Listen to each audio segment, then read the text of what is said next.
Il nous a demandé qu'on parle de l'A32. Il sait que vous êtes contre l'A32. Oui, tout à fait. Et il voulait savoir si, comme solution, on ne pouvait pas adopter un système de tram-train dans cet axe nord-sud, puisque l'A32 est censé doubler l'autoroute A31.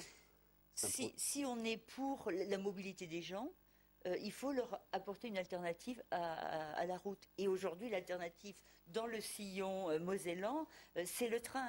Donc on voit déjà que la région Lorraine a fait des efforts énormes pour justement inciter les gens à prendre le train pour aller travailler au Luxembourg, parce que nous avons énormément de frontaliers. Donc aujourd'hui, ce qu'il faut faire, c'est inciter les camions qui viennent de la mer du Nord et qui vont vers la mer Méditerranée, de prendre également le train. Mais pour prendre le train, il faut qu'il y ait de la place sur les voies ferrées. Donc moi, je pense que dans le cadre, par exemple, des grands travaux, de la relance, eh bien, ce serait intéressant de proposer une nouvelle voie ferrée qui aille du nord au sud et qui soit destinée à renforcer l'existant. Et là, on montrerait vraiment qu'on met en projet le plan qui a été proposé aujourd'hui, le plan climat-énergie, et qu'on offre une alternative aux concitoyens. Parce que c'est ça, il faut une alternative à la mobilité. Très bien, mais la route occupe, je ne sais pas, 80% du trafic ou 90% du trafic.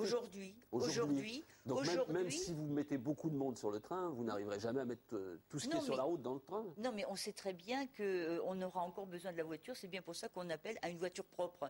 Mais aujourd'hui, lorsqu'on voit l'espace qui est utilisé pour les infrastructures, eh bien, à un moment donné, il faudra aussi que ça s'arrête. Donc aujourd'hui, là, c'est pas seulement une question de pollution, c'est une question de saturation du trafic.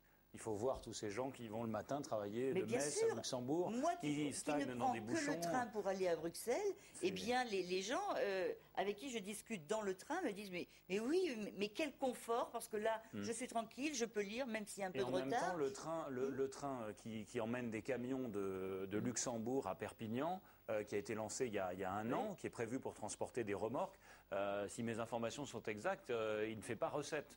Alors ça veut dire qu'on peut développer ça, mais s'il n'y a pas de clients pour monter sur ces trains... Non, mais c'est pas ça, c'est peut-être au niveau du coût, ils ne s'y retrouvent pas. C'est encore moins cher d'utiliser des routes qui sont payées quand même par nous-mêmes. C'est nous qui payons les routes, ce sont les citoyens, les consommateurs qui payent les routes. Donc voilà, aujourd'hui, il faut ce qu'on appelle internaliser les coûts externes, c'est-à-dire le coût de l'environnement, le coût social, il faut l'intégrer dans le prix.